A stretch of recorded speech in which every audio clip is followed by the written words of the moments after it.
এটা কিভাবে সম্ভব দেখেন একটু। আসসালামু আলাইকুম রহমতুল্লাহ। আশা করি সবাই ভালো আছেন। বাংলাদেশ, আপনাদের জন্য সুখবর হলো বর্তমানে অকটেন, ডিজেল সব কিছুর দামই প্রায় 5 টাকা 6 টাকা করে কমে গেছে লিটার প্রতি।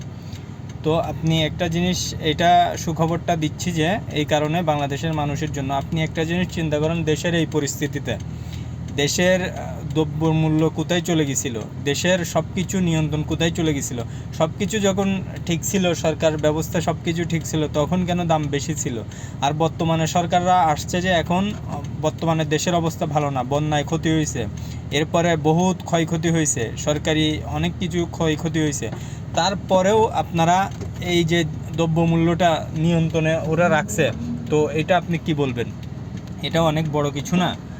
তো সেই জন্য সবাইকে বলি, যেখানে সিন্ডিকেট নাই, যেখানে কি নাই, ট্যাক্স নাই, যেখানে জায়গায় জায়গায় রাস্তায় রাস্তায় কি দিতে হয় না, ঘুষ দিতে হয় না, সেখানে অবশ্যই দ্রব্যমূল্য মানুষের, স্বাভাবিক মানুষের নিয়ন্ত্রণের ভিতরেই থাকবে।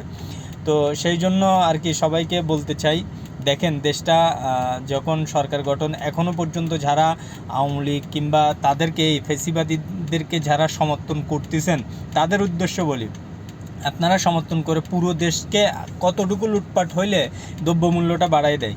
দেখেন প্রত্যেকটা খাত, প্রত্যেকটা জিনিস এই সরকার পতন হওয়ার পরপরই 1 টাকা 2 টাকা হলেও কমছে।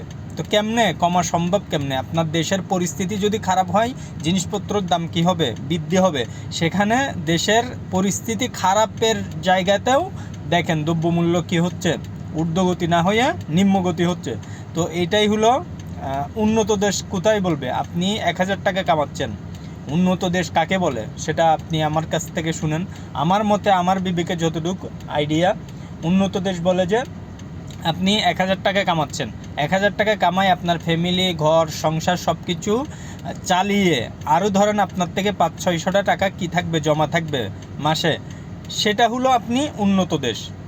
উন্নত দেশ ওইটা নয় যেটা হলো আপনি 1000 টাকা কামাচ্ছেন, আরও 500 টাকা এদিক ওদিক থেকে হাওলাত করে নিয়ে আপনার থেকে চলতে হচ্ছে। এইটা